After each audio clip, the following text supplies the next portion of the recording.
You're listening to Switched On Australia, the podcast that tracks the opportunities and challenges of the renewable energy transition and electrifying everything everywhere.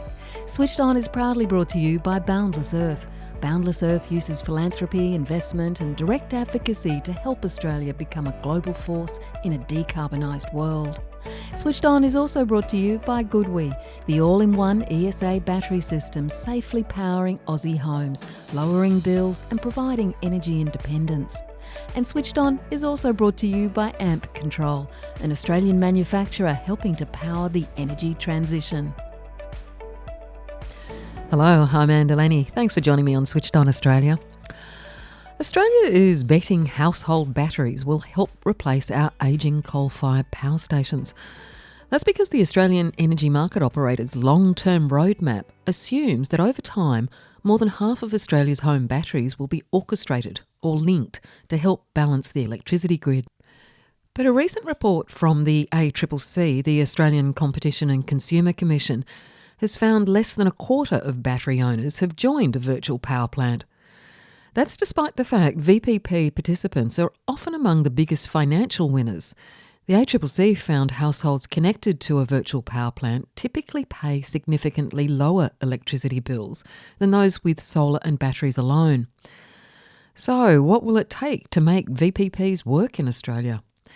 I put that question to Plico. This is Australia's first privately funded residential VPP. Plico was founded in Western Australia in 2017 when home batteries were still prohibitively expensive and virtual power plants were largely theoretical. Unlike most companies that have since moved into the VPP market that have added virtual power plants to an existing retail business, Plico was created with the purpose of building a virtual power plant from day one.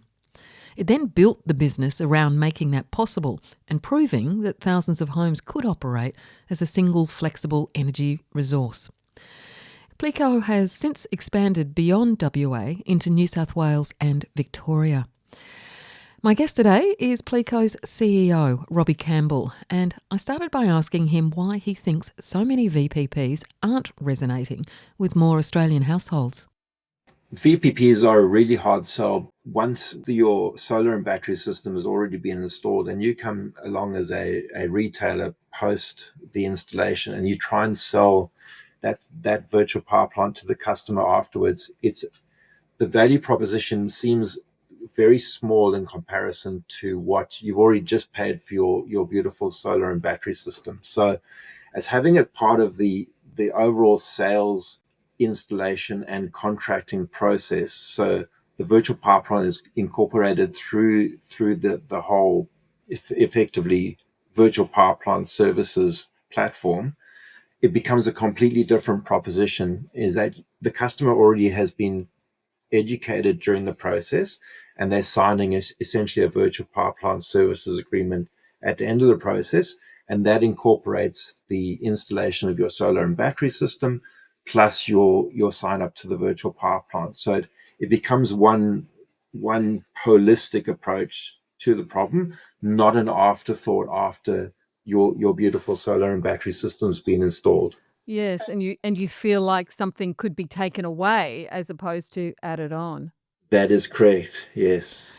But this is where Plico is a bit different, isn't it? You didn't add a virtual power plant to an existing energy business. You created the business specifically to build a virtual power plant.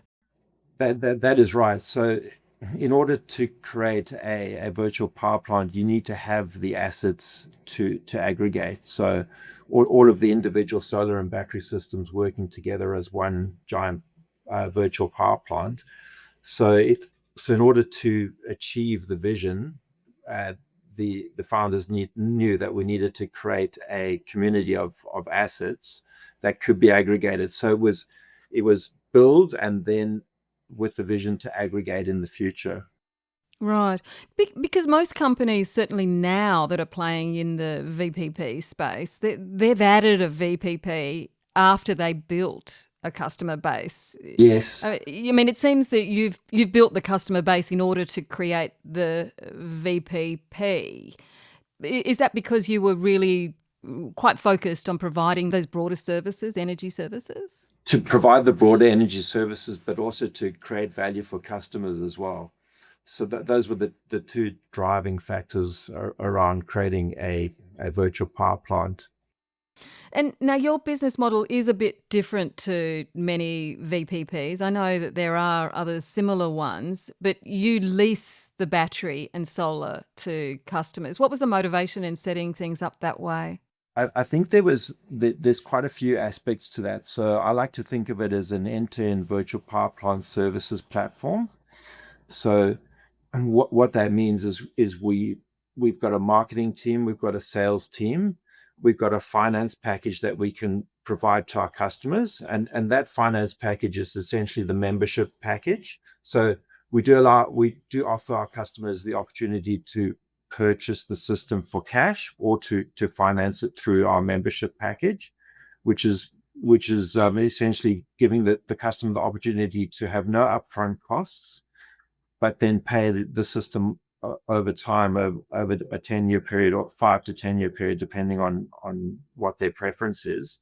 And that means that they can save money from day one. Essentially, our objective is to provide our customers with a package that is less than their current electricity cost, so that they can save money from day one. So we market, sell, provide that finance to the customers, but then we provide the support that comes after that.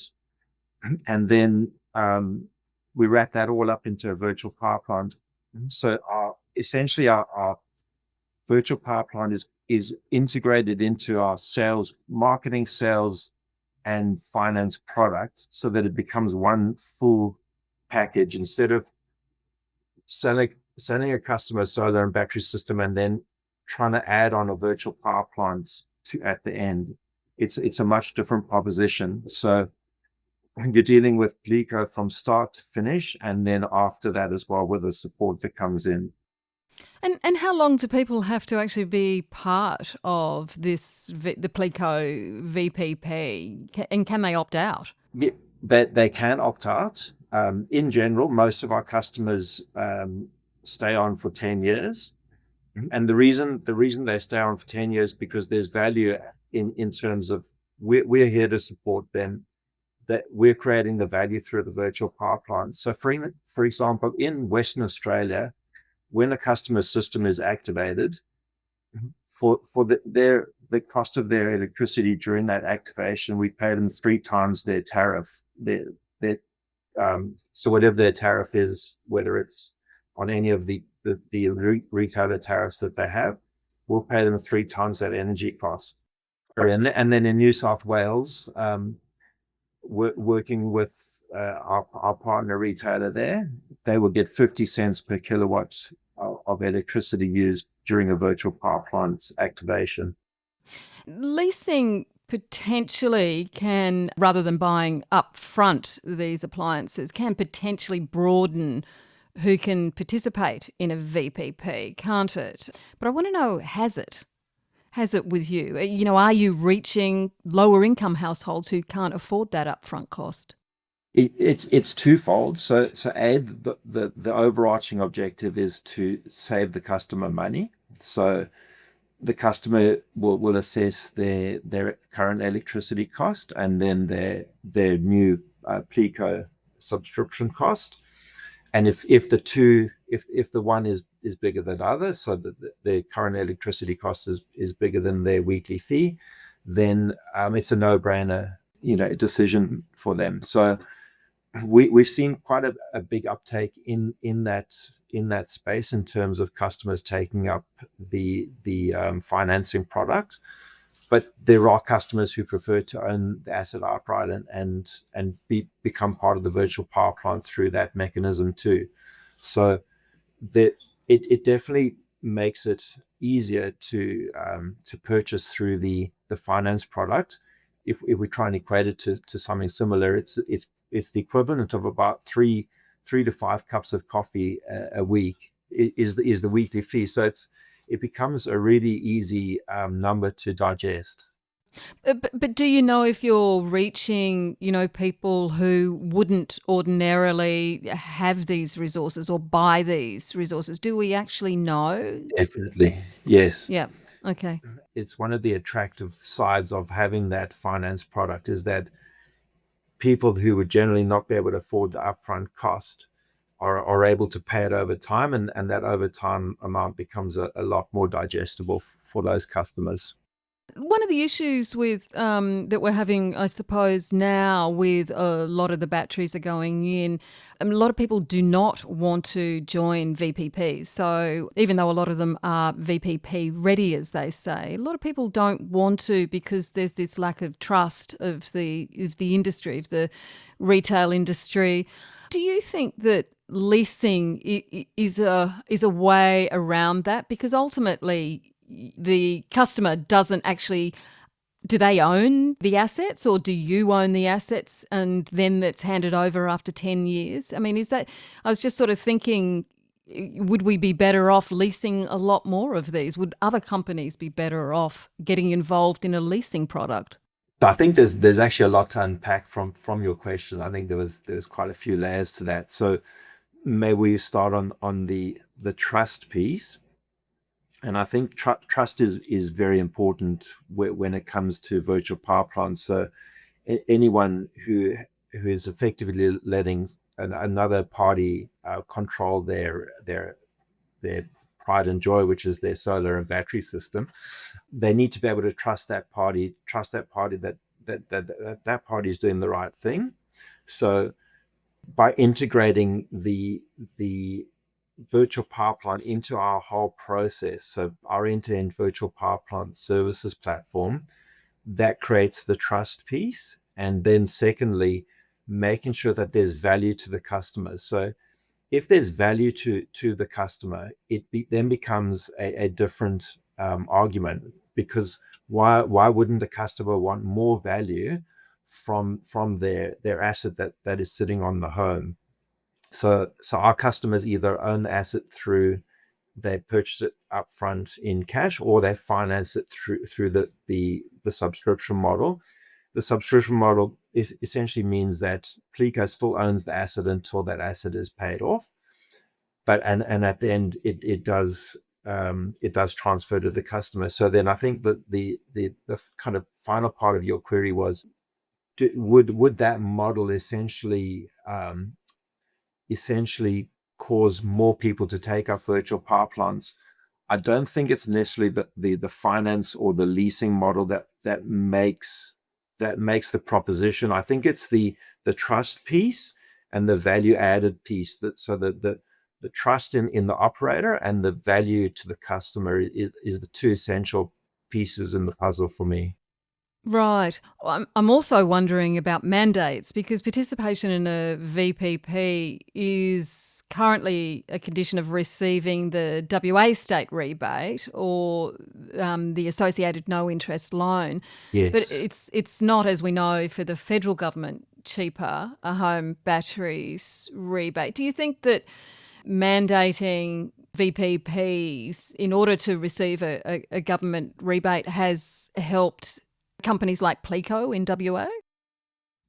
I that's a really tough question, but I think if I, and I'm going to look at this from a personal consumer point of view, being mandated to be part of the virtual power plant feels a bit forced.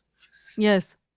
But on the flip side, however, you are getting a really nice subsidy for taking up that offer. So it's quite a tricky question to answer.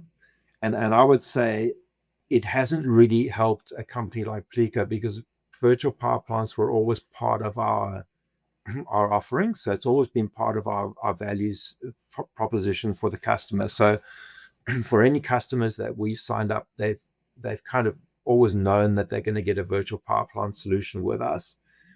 On the flip side, some have had to sign up with the retailer in the state, and that hasn't sat well with many people. But at the end of the day, it all goes back to the customer is generally going to do the thing that creates value for them, and if the virtual power plant and the proposition from the person selling them the solar and battery system all stacks up, then it becomes that's the decision that they will generally go for. Not potentially the forced solution is not the best solution for the customer. So you don't think that the only way to really get a larger uptake in VPPs is to have government rebates attached to a mandate? Potentially, there could be a scenario where government rebates get attached to a virtual power plant specifically, so maybe a ring-fenced solution. But I think the value really needs to be solved by the person selling the solar and battery system, or the retailer that's adding the value through the virtual power plant. I mean, it fundamentally comes down to, surely, what the retailer, what the industry is prepared to give to customers. And, they want to control their own batteries, their own resources that they have bought. But there also is that issue of, if you put a real value proposition, if you give them more money, That's exactly right, yes. will that change things around? I believe so, and I think that we're proving it at least on a small scale. So Plico has just over 5,500 customers at the moment, and growing. And yes, I think it is about what the retailer or the aggregator, so the virtual power plant operator, is willing to give up to shift some of that value to the customer. Okay, let's take a short break and we'll be back right after this message from one of our sponsors. G'day, Alex Carey here. The Goodwe ESA all-in-one home storage solution is here, and it's a game changer. It's packed with market-leading features, full home backup and 6-level battery protection. With up to 48 kilowatt hours in a single stack, the ESA is a breeze to install with no gateway needed. The Goodwe ESA series is available now and priced to cover the 2026 drop in the rebate. Visit goodwe.com.au for more information. My guest today on Switched On Australia is Robbie Campbell, CEO of Plico. This is a company that set out to build one of Australia's first residential virtual power plants by aggregating household batteries from day one. Tell me what impact the cheaper home battery scheme has had on your business model. Yeah, the cheaper home batteries has certainly increased the number of customers interested in batteries specifically. So we've almost changed from a market which was solar only dominated to now solar and battery dominated, or a battery retrofit dominated industry. I've seen I've seen no customers asking for a solar only solution in the last 8 months. So the industry's shifted from one end to the other end now, where batteries almost become a standard inclusion in any solar proposition, which is great. So the effect of the scheme has really had a meaningful impact on our business, and also the size of the batteries that we've installed now are about almost double on average double the size that they were prior to the rebates, which I think is a really great thing too. And are people in New South Wales and Victoria, where you've more recently moved into from WA, are they taking up the subscription model, or are they now with the cheaper home batteries rebate, are they able to, or more likely to be able to afford the upfront costs? It's definitely a mix of both, and it almost depends on it really depends on the customer's preference. And what we found is that there's definitely been a shift towards customers being able to afford the full system cost upfront.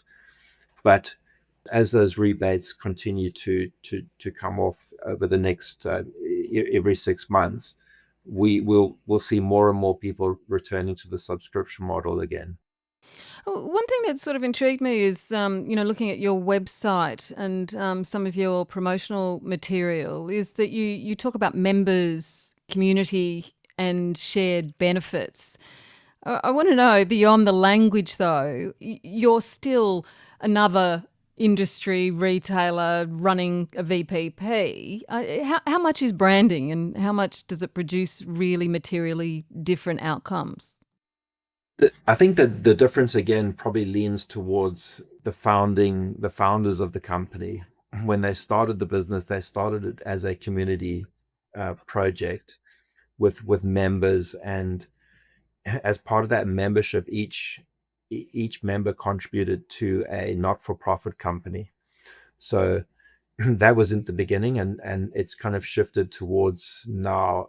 Plico contributes to the not-for-profit company as we bring on every new member. We kind of create that little contribution to the not-for-profit. So that community, we've tried to bring that community feel through as the business has grown.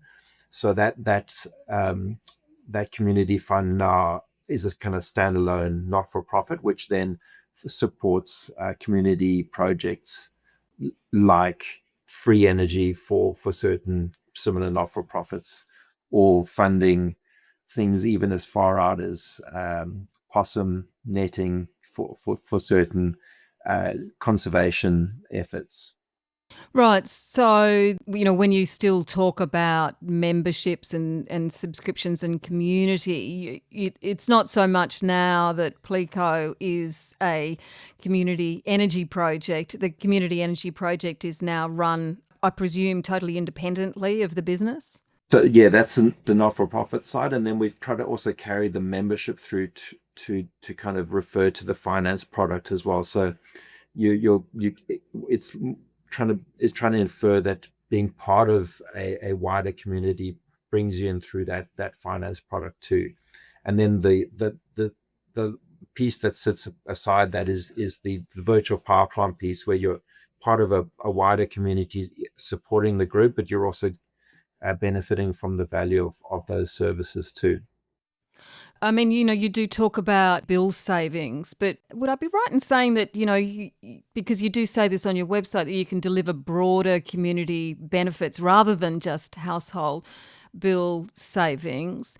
Is this also about, trying to encourage people to think beyond their bills, or, to see energy in a more, I don't know, holistic way?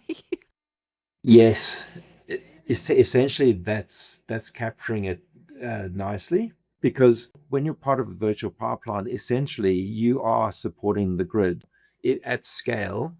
You'll be supporting another area not having a blackout, for example. So yes, we're trying to get people to understand virtual power plants and think bigger about the wider energy usage. It's a real balance, isn't it? Because, the decentralized energy does mean that we as consumers can have much more control and much more resilience over our energy use, and that we don't have to rely on, big corporates, but the grid was there to support us all, wasn't it? So it's that balance. How do we all get more control and not be beholden all the time to the big corporates, but how do we still support a grid that will support everyone, and that includes people who cannot afford all these resources? Yes, and having control of your energy is actually one of the coolest things about your having a solar and battery system. And that my electricity usage is now 3 times more than it used to be before having a solar and battery system too. And that's because I let the kids put on all the air cons in the home. There's plenty of electricity coming, especially during the day, and in Western Australia we need air cons.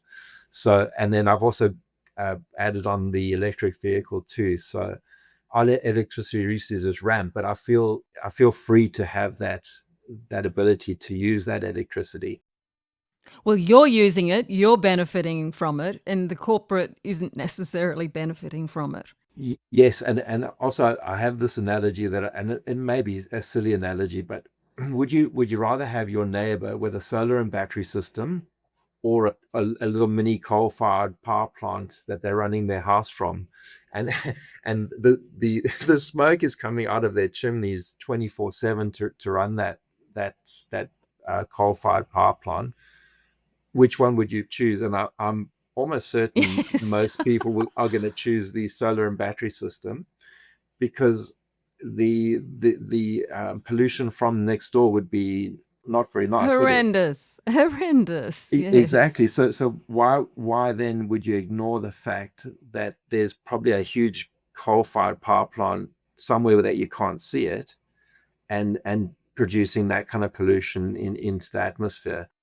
Because Plico has been operating in, the virtual power plant space for so long, tell me what you're noticing about how household energy behaviour is changing. I mean, you talked about your own experience, but are you gathering any data about some of the households that work with you? We do have the data. We haven't been good enough at gathering the data and putting it into an analysis platform yet. So that's something that we would like to build out over time. What I was going to say earlier is that our virtual power plant activations don't happen very often. So the customers are 90% of the time have full access to control their electricity usage, etc. And during an activation in Western Australia, the power from the batteries goes firstly to the household and then to the grid. So that is quite, just to be clear on the mechanics of how the peak demand service works. How often? Just can you estimate how often? So over a summer period, on average, the activations were about 13. So over about a 2-month period, in that instance, and then obviously the market works differently on the East Coast, so that would be driven by volatility on the wholesale market. So those could be more or even less than NWA. But there's also another very cool virtual power plant contract that we managed to strike with the Australian Energy Market Operator, and that was for minimum demand services. That's when essentially there's oversupply on the grid, and what Plico needs to do is stop the solar generation at the household level. Mm-hmm. And so once we stop the solar generation, it causes the household to then use electricity from the grid. And that electricity from the grid is at no cost, and that essentially alleviates the oversupply on the grid. And then secondly, to further alleviate that oversupply on the grid, we force charge the batteries. So the customer is getting free force charge batteries, so full batteries after this event, plus they can use as much electricity from the grid as they like for free. And to me, that's one of the coolest services that we've provided to the Australian Energy Market Operator so far. Robbie, how would you like to see government policy change to make clean energy more affordable, accessible? Yeah, so from my point of view, the government has done a really great job so the federal government at the rebate level on solar panels and on batteries, and those schemes have clearly proven that they work, and they've also worked very efficiently and effectively, meaning that someone like a Plico can easily administer and receive those rebates through the channels that were created for those rebates. And secondly, they've been great shared cost models. So meaning that the consumers are still paying for those solar and battery systems, but they're paying less. But the effect on the overall energy system has been phenomenal. So I think that those schemes have been hugely successful. Then there's the funding from certain government parties like the Clean Energy Finance Corporation, which Plico is now partnered with to provide a lower cost finance product in our offering.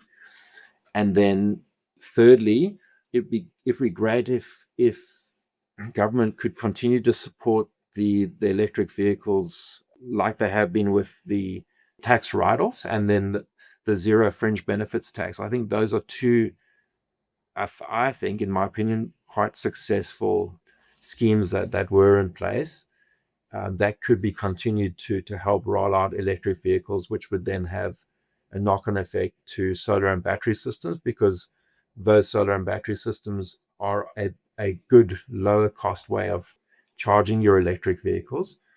And then thirdly, if we can aggregate all of those together into a virtual power plant, I think the overall impact on this system would be quite phenomenal. Just finally, Robbie, a lot of people are starting to talk about moving on from VPPs because, we have had this lower uptake in them. What do you see as their future in the next few years? Are you optimistic about them? I'm very optimistic about them because of the way that we've built our model. And I think what those operators have identified is that it's not easy, and that there needs to be clear trust in what a virtual power plant is delivering. So the customers, there needs to be continued education. There needs to be a clear value proposition to the customer. Those need to be married together. And then the overall offering needs to be in a similar model to Plico, meaning that the customer needs to know who they call when they have queries about their virtual power plant, their solar and battery system. They need that support structure in place that they can rely on to be able to contact. So I think, number one, that there's already virtual power plant services that can be provided right now, and that adds value to the system and to the customer. And I think there'll be future value added streams that we can add on to the virtual power plant stack that will further add value to the customers and effectively reduce the payback period on their solar and battery system, or increase their revenue that they generate from their systems. Watch this space. Robbie Campbell, thanks so much for joining the Switched On podcast today. Thanks very much for having me. And Robbie Campbell is the CEO of Plico. Thanks for joining me on Switched On today. I'm Aunt Delaney, and I'll see you next time. Switched On Australia was proudly brought to you by AMP Control, an Australian manufacturer combining engineering expertise, electrical solutions and innovative technologies to enable Australia's energy future. Switched On Australia is also proudly brought to you by Boundless Earth. Boundless Earth uses philanthropy, investment and direct advocacy to help Australia become a global force in a decarbonised world. And Switched On Australia was also brought to you by GoodWe.